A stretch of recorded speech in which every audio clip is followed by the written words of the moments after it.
Mao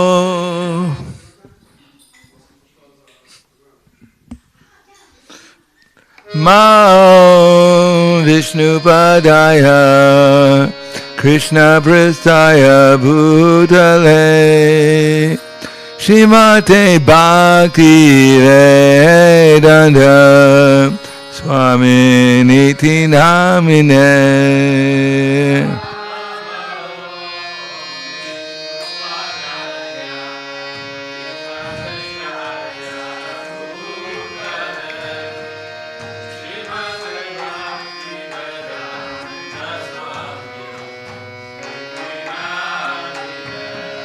Namaste Saraswati Deve Gauravani Pracharine Nirvisesa Shunyavadi Paskatya Desatarine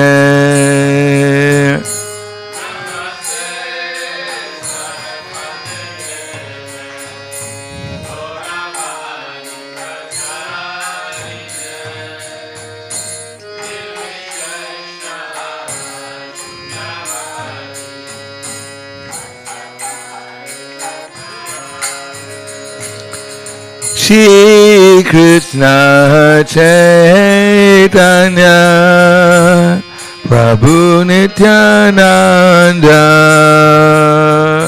Shri Advaita Gadadhar Shri Vasari Gaur Bhakta Vrinda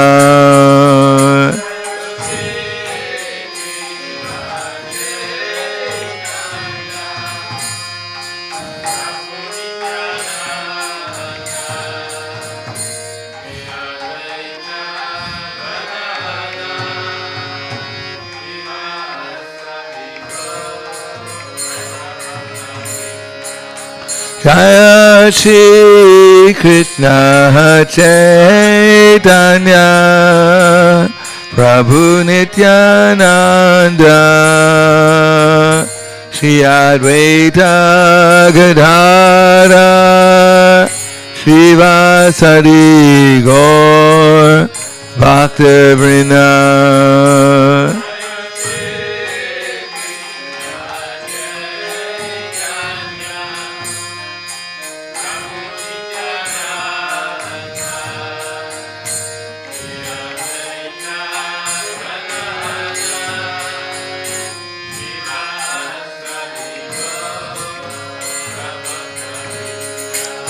Jaya Shri Krishna Chaitanya Prabhu Nityananda Shri Advaita Gadadhar Shri Vasari Gaur Bhakta Vrinda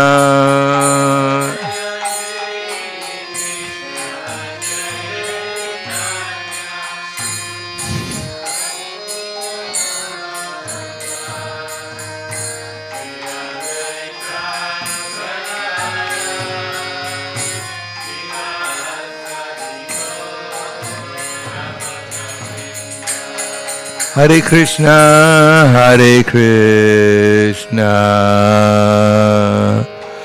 Krishna Krishna, Hare Hare, Hare Rama, Hare Rama, Rama Rama, Hare Hare.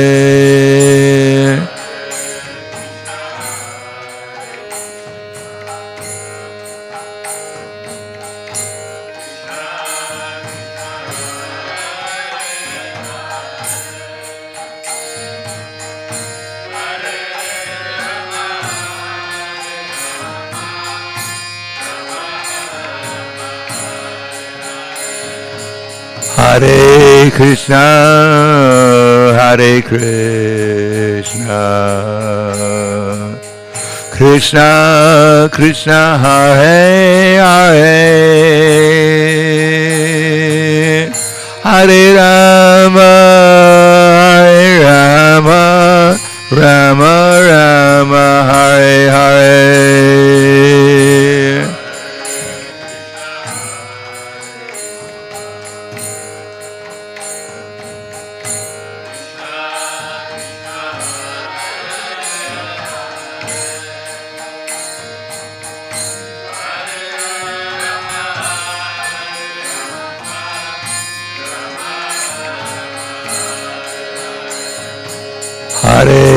Krishna, Hare Krishna, Krishna Krishna, Hare Hare, Hare Rama, Hare Rama, Rama Rama, Hare Hare.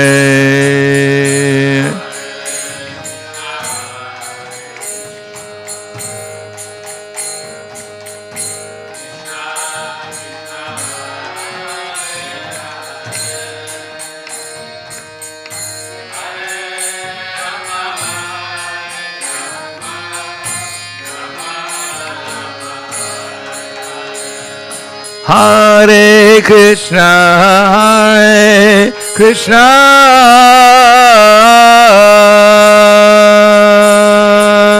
Krishna Krishna, Hare Hare, Hare Rama, Hare Rama, Rama Rama, Hare Hare.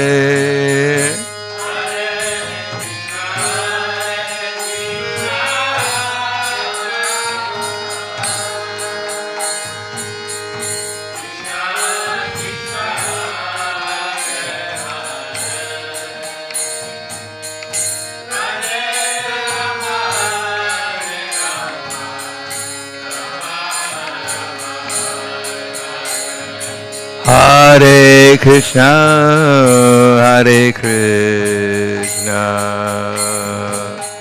Krishna Krishna, Hare Hare, Hare Rama, Hare Rama, Rama Rama, Hare Hare.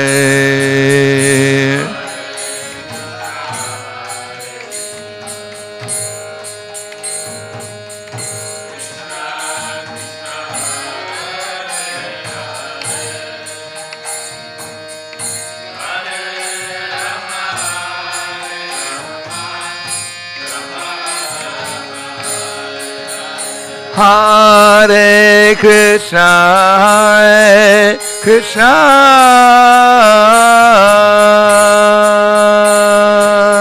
Krishna Krishna, Hare Hare, Hare Rama, Hare Rama, Rama Rama, Hare Hare.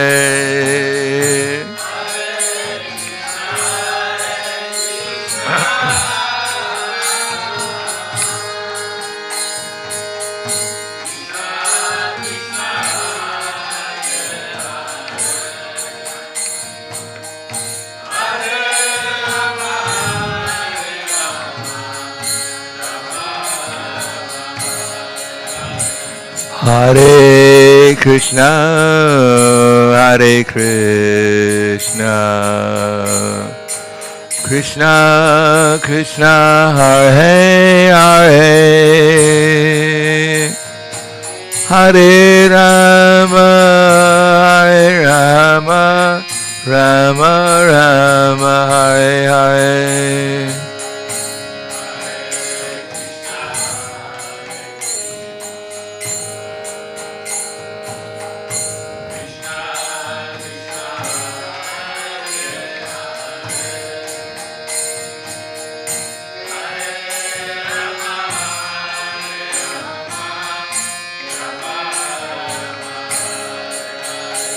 Hare Krishna, Hare Krishna,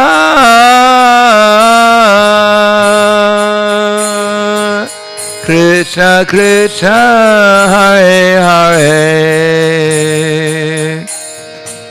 Hare Rama, Hare Rama, Rama Rama, Hare Hare.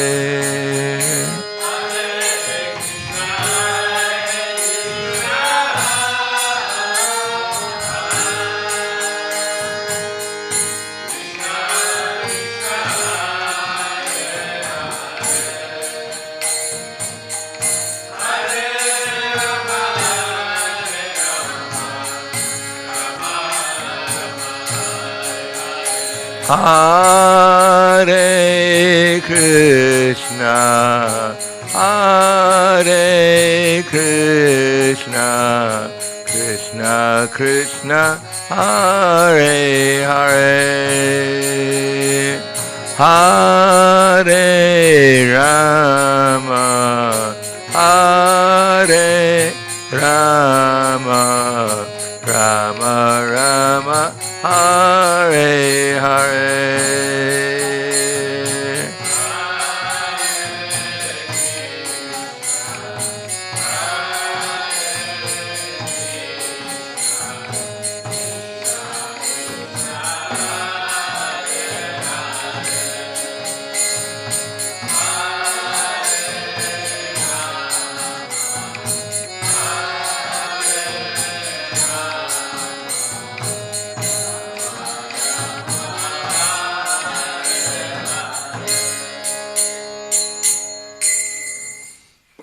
Jayam Vishnupad Paramahansa Rurakacharya Asadhara Satushi Shriman His Divine Grace Shalasi Bhaktivedanta Swami Maharaj Srila Prabhupada Ki Jai Gaur Premanande Haribo Slava Zarani Bhaktam Slava Shri Guru Ishi Gaurangi Om Agana Tvinandasya Gananjana Salakaya Chaksur Umilitam Yena Tasmai Shri Gurave Namaha Shri Chaitanya Manobishtam Sapitam Yena Bhutale Swayam Rupa Kadamayam Tadati Swapadantikam Bandeham Shri Guru Shri Yuta Parakamalam Shri Gurum Vaishnavam Sha Shri Rupam Sagrajatam Sahagana Raghunatam Vitam Tam Sajivam Sadvaitam Savadutam Parijana Saitam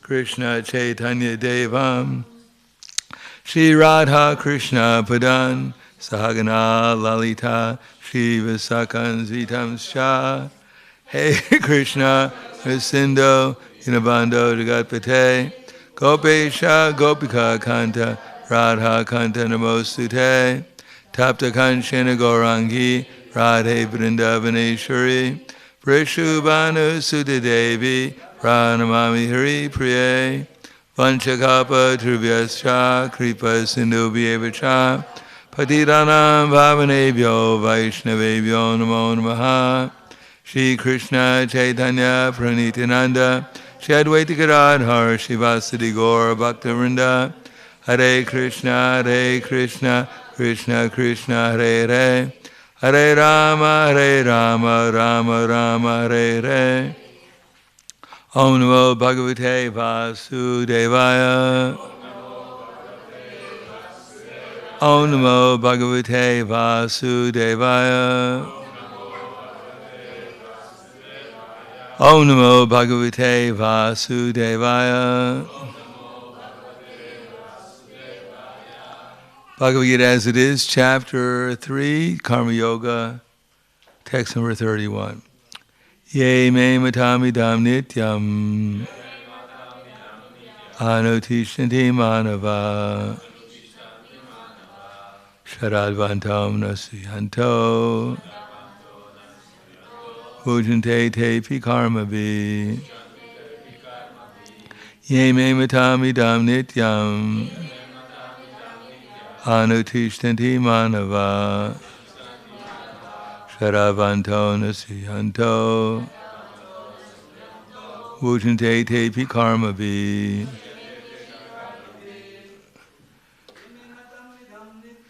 ye me matamidam nityam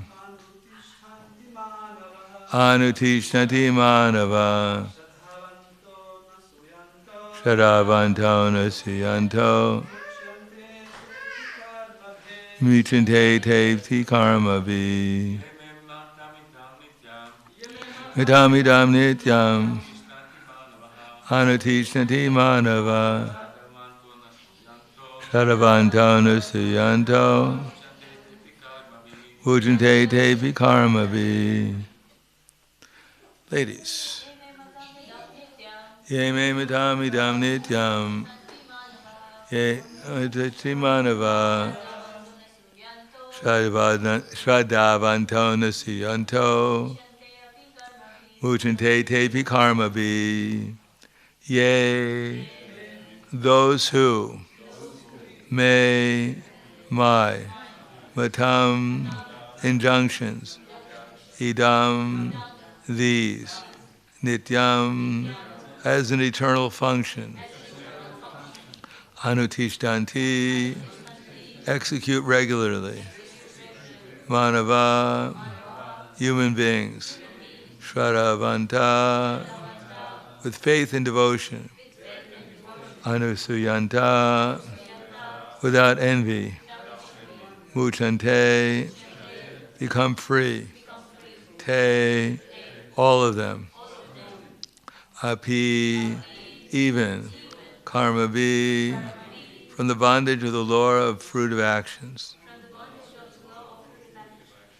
Translation and purport by His Divine Grace, A.C. Bhaktivedanta Swami Srila Prabhupada. Those persons who execute their duties according to my injunctions and who follow this teaching faithfully without envy become free from the bondage of fruit of actions. Please repeat. Those persons who execute their duties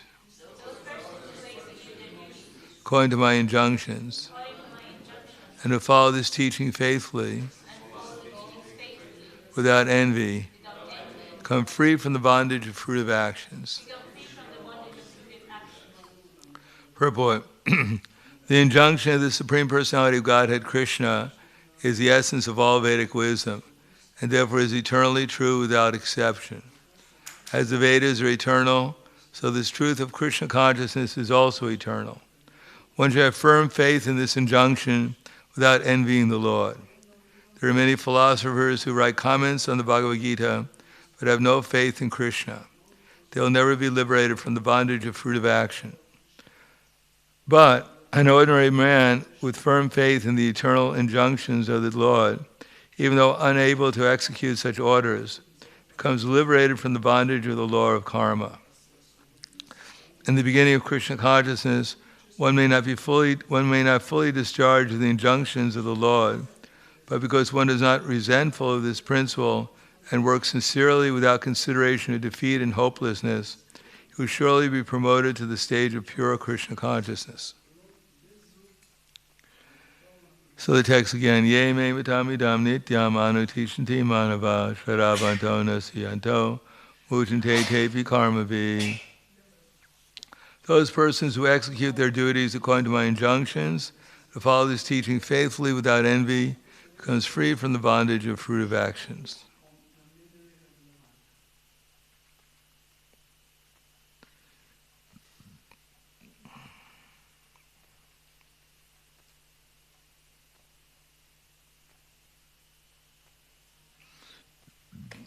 Namo Vishnu Padaya Krishna Prasthaya Bhutale Srimate Bhaktivedanta Swami Namane Namaste Saraswati Deve Gauravani Vacharane Nirvishesha Shunyavadi Paskadyade Siddharne.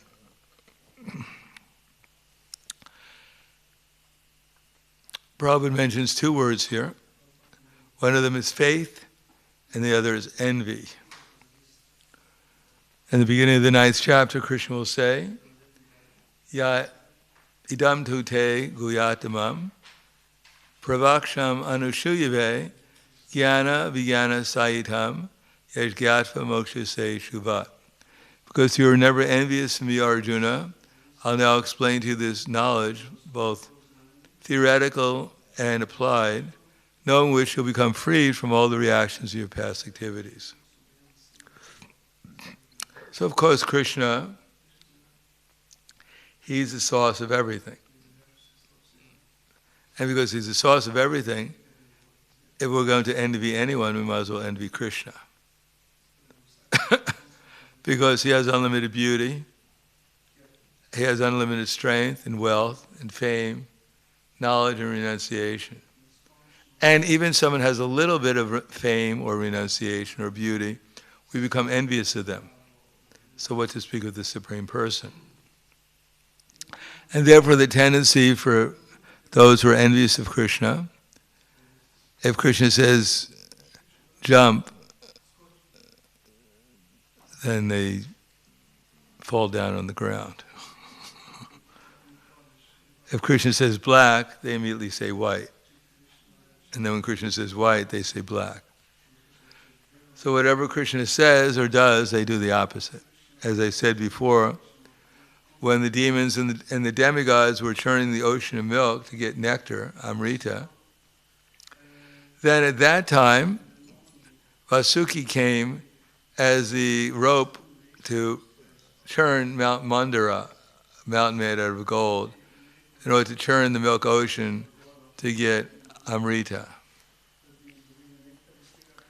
At that time, the demigods took the head of the serpent, and the demons were in the back of the serpent, in the tail.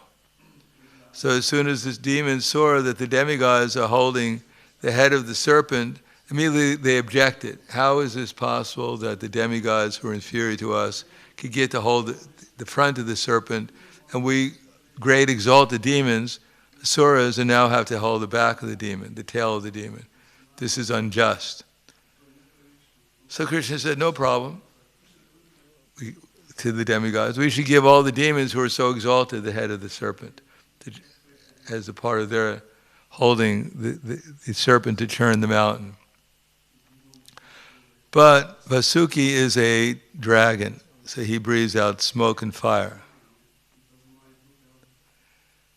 A lot of smoke and fire. And so when the demons took the head of the serpent, Vasuki was breathing out smoke and fire, and the demons literally got burnt. Of course, eventually the demigods got a little singed also. They also got a little burnt, because he breathes out a lot of smoke and fire. In any case, Krishna knew the psychology, that if you take the front of the serpent, then the demons will object. If the demigods take the front of the serpent, then the demons will object, and they'll want the front. So he gave them the front, and they got fried, literally. Therefore, the psychology is whatever the demon wants, you offer him. Whatever you want the demon to take, then you take it. And then they'll immediately want it, and then you give it to them, whatever it may be. So that's envy. Everyone wants what they don't have, what someone else has. If Krishna has 16,108 wives, they have to have at least 164 wives just to be in the running. If Krishna holds up Govardhan Hill, then they weight lift. So they can do 500 pounds or kilos or something. Get almost to the lifting of Govardhan Hill. Whatever Krishna does, the whole material world is just a manifestation of envy, trying to compete against someone that they don't even know, but they're competing against each other in order to become the supreme. Therefore, when Krishna lifts Govardhan Hill out of envy, Kamsa says to Akrura, who is this Krishna? What is his power? You say he's the Supreme Personality of Godhead just because he lifted one pebble called Govardhan Hill. You say that he's the Supreme Personality of Godhead just because he defeated one harmless water snake, Kali, a serpent. You say he's the Supreme Personality of Godhead, but actually, I have no faith. But then Kamsa was informed that the big elephant named Kulyavalpita had just been killed by Krishna. The big elephant, which could defeat 1,000 other elephants, was killed by Krishna. So Kamsa became a little nervous and said, what should I do? Maybe I should go to Vrindavan and inflict pains upon the residents there. And then he was informed that the big wrestlers, Chanura, Mustika, Toshana, had just been killed by Krishna. So he said, I'd like to go and torture the residents of Vrindavan, but I can't go because my heart is palpitating out of fear of this boy. So this is called envy.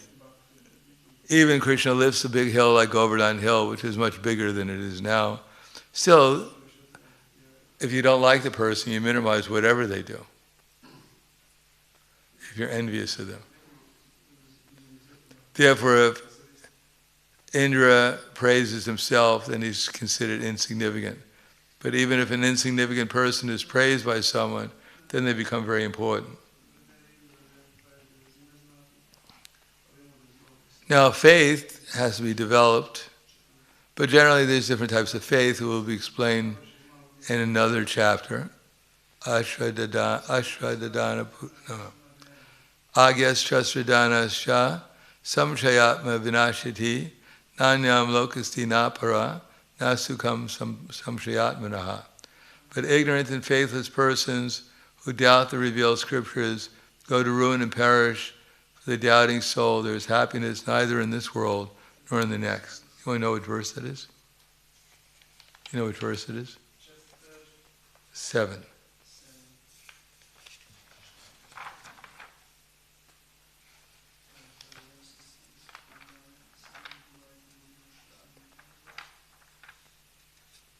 Oh, it's actually not chapter 7.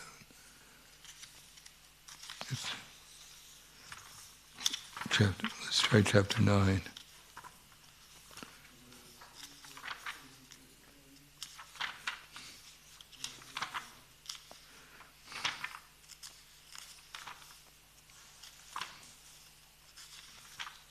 Oh, actually, what?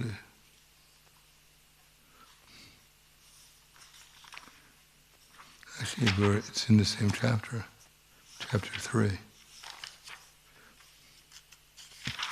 What is it? Nope.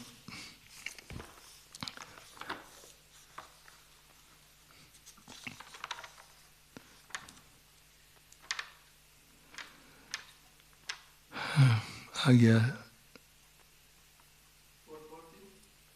440, yeah.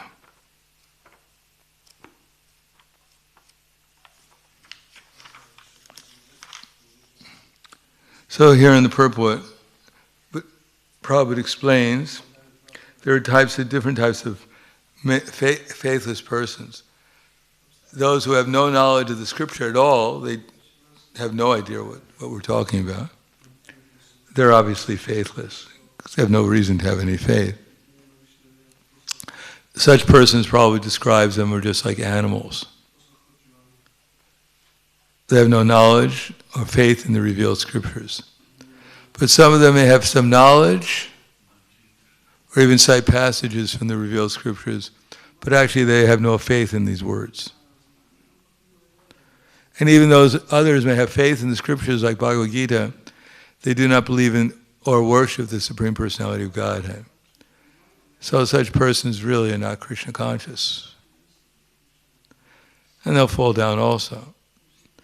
Therefore in the 9th chapter, Krishna says, Avajadanti mamuda manushim dhanam ashrityam param bhavam ajanato mama bhuta maheshwaram. The fools, they deride at my descending in this human-like form. They don't know my transcendental nature and my supreme dominion over all that be. Mogaisha moga karmano, moga jnana vichetasaha, rakshasim asarim chaiva, prakritim ohinim shritaha. In that deluded condition, their hopes of liberation, their culture of knowledge, and their mogaisha moga karmano, therefore their activities are defeated, their knowledge is defeated, and their hopes for liberation are defeated. In other words, although it may seem, for most people, it's rather superficial, that we have some belief that Krishna is the Supreme Personality of Godhead, but if you don't believe that Krishna is the Supreme Personality of Godhead, then you have to accept someone else as an authority. Everyone needs an authority. And if it's not Krishna, it's going to be a politician or a movie star or an athlete. Someone has to be the leader. But if they don't even know they're not their body, they don't know the super souls guiding living entities, they don't know about the law of karma, they're considered andaya tandira upagiyamanas te pisha tantra urudami bara. They're blind, and they're going to lead other people who are blind. And they're all going to become subjected to the stringent laws of material nature. Therefore, faith ultimately means, as it says, faith in Krishna. Faith in Krishna means that one has to have faith in Krishna's instructions. If Krishna is the Supreme Personality of Godhead, then his instructions are perfect. And if we follow them, then we can become perfect.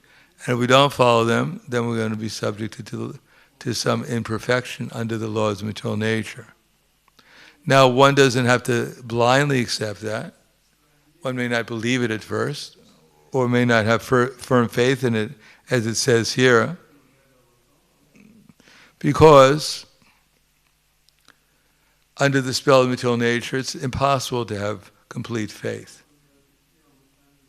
Because we're seeing everything through the modes of material nature, we're experiencing everything through the modes of material nature, so how would it be possible to have complete faith in Krishna? Because we don't know Krishna completely. We may know him to only a certain extent. So for full faith in Krishna means to know Krishna fully. Therefore, it has to be accepted that there's going to be a deficiency in our faith, and as long as there's a deficiency in faith, there's going to be some amount of enviousness of Krishna, which is why we don't surrender to Krishna. We don't know him, and we're inherently envious, because that's what we're doing in the material world, is competing against everyone for material enjoyment in different ways, subtle and gross. Therefore, Krishna is so kind that even when we make an attempt based on some faith, based upon the desire to give up our envious attitude, still Krishna is so kind, he allows us to do service and therefore become free from the material nature, from our misconceptions, and from the modes of material nature. So we have to appreciate that we're all mercy cases. Mercy case in the sense that what is our qualification to do devotional service? Does Krishna actually need our service? As I mentioned before, when Prabhupada was installing Rukmini Dwarkanath, the little deities in Los Angeles, at the end of his lecture, the installation lecture, he mentioned that, because at that time the devotees liked halava. That was the big breakfast of champions, we could say in America. They'd had halava anymore, but that halava is real halava. It was made out of ghee and sugar, plenty of ghee and sugar. And by the time you finished, if you could stand up, you were quite strong. And on very special days, they put raisins in it. Prabhupada, for some reason, he liked golden raisins. So they used to put golden raisins in the halava. And therefore that was a, breakfast of super champions. So Prabhupada said that Krishna doesn't need your fruity halava in the lecture. It's not that we're offering you halava today, Krishna, and we put some raisins in it, you can't refuse. And Krishna says, oh my God, I was waiting for this. And then Prabhupada mentioned about Vangsidas Babaji. Vangsidas Babaji was a Avaduta who worshipped his deities as if they were his children. Sometimes he even chastised them. Tied them up with rope when they were naughty and put them into the Ganges to punish them. But then Prabhupada switched that. I think it was a little too esoteric to talk about that. So then he mentioned about Sanatana Goswami.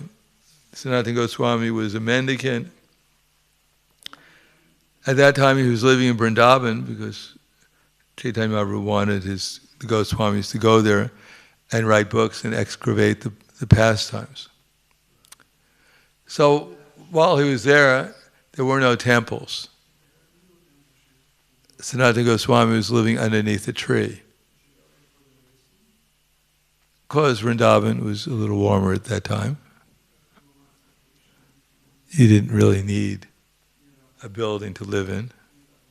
The seasons were, even when I first went to India, the seasons were quite regulated, so you knew exactly what the season would be. So he was living underneath a tree, and he'd go and beg chapatis. Not exactly chapatis, they were called rotis. At that time, there was no flour mills to grind wheat to make chapatis. Nor was there any, they didn't have stoves back then. They didn't even have frying pans. What they do is they take some wheat grains and with a rock, they smash them, try to get some flour from it. Then they mix it with water and make a dough, kind of a dough, and then just throw it into the fire. So half of it would get burnt and half of it would be raw. And that was called a roti. And that's what the saintly persons would go house to house and they beg for a roti. One day, Sanatana Goswami, there was one Chobi. And he had deities, a deity of Madan Mohan. So Madan Mohan was in his house, and at that time there were very advanced devotees in Vrindavan. So Madan Mohan, he was treated him just like his child. And sometimes, because this Chobi, who was a Brahmin, he had other children, and sometimes Madan Mohan would go out and play with the other children. Sometimes he'd be the deity, and sometimes he'd go out and play with the children. But one day, Madan Mohan came in a dream to Chobi and told him, tomorrow their mendicant will come, begging some alms, and I'd like to go and live with him. Because he's all by himself. You have 3 children, and I'm the 4th, so you don't really need so many children. But he has no one to live with, so I'd like to go and live with him. So though his Brahmin objected in his dream, he agreed to it. Because after all, he had to listen to Madan Mohan. When Sanatana Goswami came to the house and begged, then the Brahmin gifted Madan Mohan to Sanatana Goswami. But Sanatana Goswami told Madan Mohan that actually you can't expect very nice quarters because I'm just a mendicant. So, Madan Mohan said, it's all right, whatever you have, 2 rooms, 1 room, it's enough for me. Air conditioning, whatever, I can survive. So Sanatana Goswami brought Madan Mohan and he put him on the branch of a tree. Madan Mohan was a little shocked.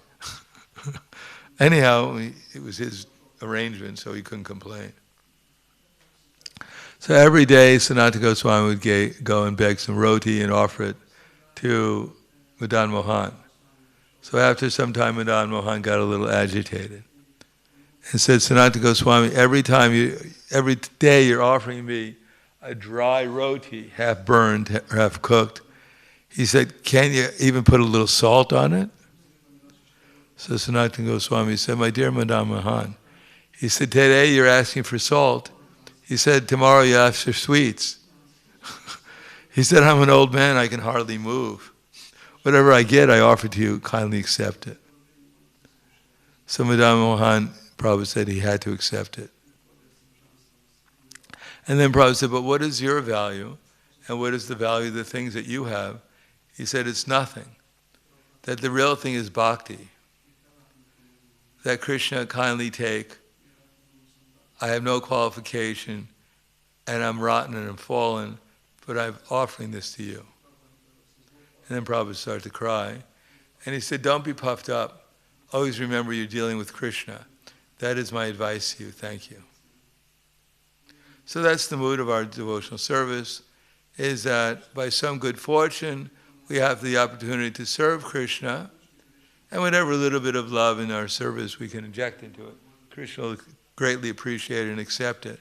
And that way, gradually we become purified of our lack of faith, our ignorance, and our envy will gradually be purified. We realize how wonderful Krishna is. And at the same time, when we make a little progress, we shouldn't get too puffed up and proud how great a personality I am, because eternally we might as well get used to it. We're always going to be insignificant. Although Krishna may find us to be significant in his life, and he's the Supreme Personality of Godhead, and all his devotees will find ourselves to be significant, but actually we should always remember that we're actually insignificant. Just like when Haridas Thakur wanted Chaitanya Mahaprabhu to be present during his leaving his body, because Haridas Thakur understood that Chaitanya Mahaprabhu would soon leave and disappear, and Haridas Thakur didn't want to be for the disappearance of Chaitanya Mahaprabhu's pastimes, so he asked Chaitanya Mahaprabhu to be present while he voluntarily left his body. So Chaitanya Mahaprabhu begged Haridas Thakur, please don't leave, you're one of my intimate associates. But Haridas Thakur said, you have millions of associates who could stand on my head. He said, don't try and put me into illusion. So Chaitanya Mahaprabhu said, yes, tomorrow I'll fulfill your desire. In which Chaitanya Mahaprabhu came before Haridas Thakur, and Haridas Thakur was looking at his beautiful face, and like Brihmadev, he left his body on his will. So, even the greatest devotees, they realize they're insignificant, and even Chaitanya Mahaprabhu, he wants to become a devotee, so he can feel the same insignificance that his great devotees feel, because that's the highest, one can develop the highest state of love, not by becoming proud, but by feeling oneself simply an insignificant servant of the servant of Krishna. That's the only way. Love and humility, real humility, go together. So even Krishna wants to experience that utmost humility and therefore the utmost love that goes along with it. So I'll stop there. Any questions or comments?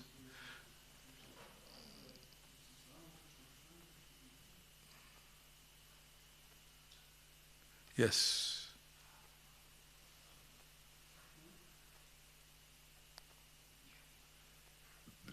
Is it working?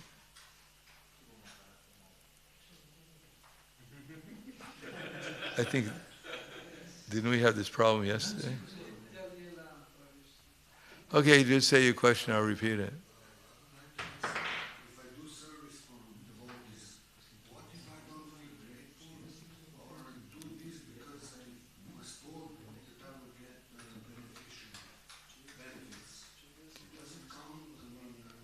Yeah, it counts, of course. What happens if I do some service? Yeah, go ahead, repeat it. Yes? To repeat the question. Yeah. I wanted to ask, what if I do the service for the devotees and I don't feel that gratefulness, but I feel a little bit proud that I can help? And that I do this maybe also because, a little bit because I was told I would be rewarded in spiritual knowledge or advancement. Yeah, there's any motivation. Akama sarvakama va, moksha kamudaradi, tivrenya bhakti yogena, yajeta purusha para.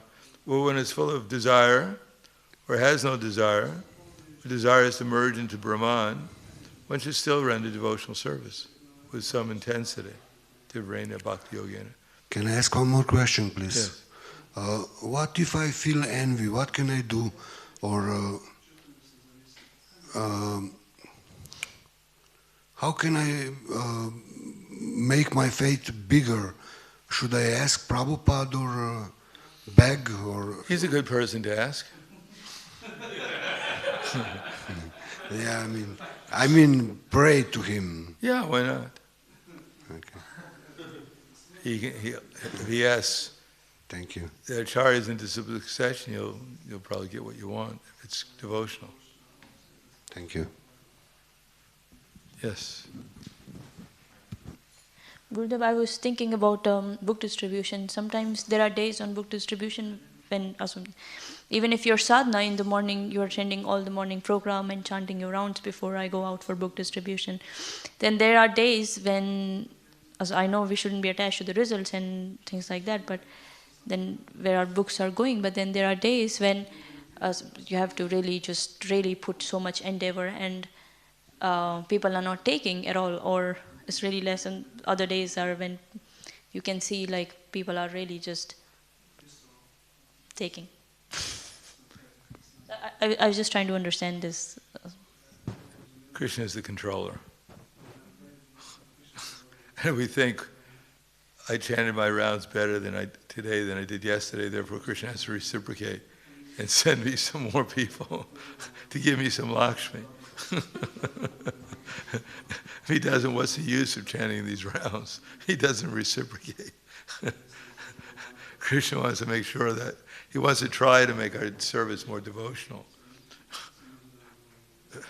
and realize that we're not the doer, that by my prowess I chanted Hare Krishna and therefore I got Krishna Shakti today.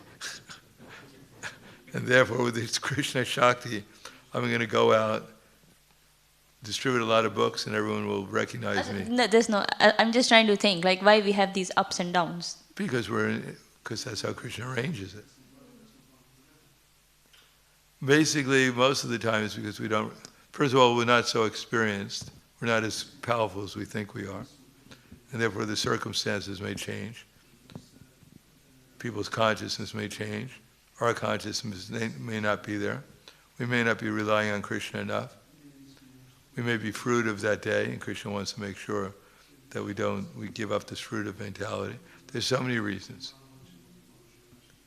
So to think there was one formula, if I just figure it out, then every time I go out, I'm going to be victorious. It doesn't work like that. There's too many factors. Even Chaitanya Mahaprabhu, he was preaching in Varanasi, and no one wanted to listen to him, so he left. He went to a better spot. But then he came back, and then his preaching was successful, one way or another. He met with Prahladananda Swami and converted them. So even God himself has good days and bad days. Something that I've noticed when I go out, and then those days when I'm feeling like really enthusiastic and my consciousness is like really fixed, those days generally Krishna just somehow sends people to take. But the other days, even though I have chanted my rounds before I go and all of that stuff, but when I go, and then if I'm feeling really tired, I was like, lame today, and then somehow the books, they just don't go. Yeah, of course, people, they approach someone who's tired and lethargic and say, here's a book about bliss. Please take it. I need some money. Sure. Oh, people buy enthusiasm and confidence and appreciation. If you don't have it, we have nothing to sell to them. And then sometimes it happens like when I'm distributing, and then I feel like sometimes it just so happens, maybe it's just like you're standing sometimes on one spot and then it's not working out, and then I go to another spot to distribute. And then when I go to another spot, then the books start going. And then I feel like it's just going. If I'm there 2-3 hours and it's just going and going. And then when I go to take lunch and then I eat something and I come back, it doesn't go. Better to fast. I feel like this is like the time. Because the most we don't see what's going on. We don't even see ourselves. We don't see how the modes of nature are working. We don't see our changes of consciousness. There's so many factors. There's not, we're not going to be able to figure out in this lifetime all the different factors. Therefore, we have to accept it and try to figure out how to do it better. That's all. Obviously, if you're enthusiastic, you're confident, you're patient, you're more likely to distribute books. But that depends also how unenthusiastic, how impatient, how disturbed the people are too. There's so many factors.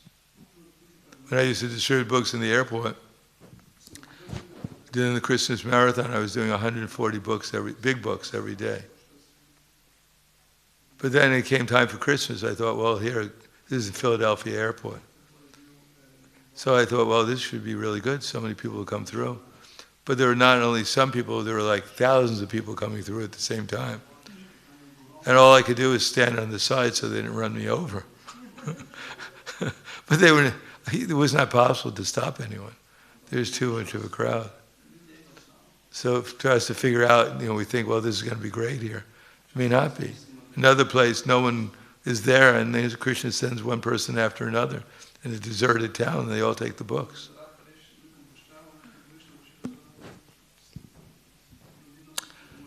Okay. Grandaraj Srimad Bhagavatam ki jai, Srila Prabhupada ki jai, Gaur Premanande Haribol.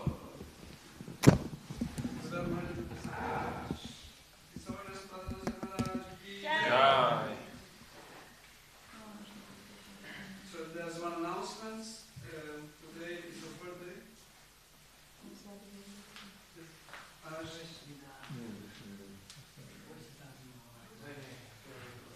This is the birthday of Dursan. So today up downstairs there is some feast waiting for you. Some pizza. Pizza and Biryani rice. biryani rice. And So what? some cake. So downstairs, please, everyone invited, including Maharaj, everyone. Please come. Yeah, you also come. Se pravi, vsi ste vabljeni nastopiti nižje, sin od Vidur, Prabhuja in Sankitan Mataji, ima danes rojsten dan in vas vse vabijo eno nastropje v jedilnico, kjer vas čakajo dobrote. Haribol.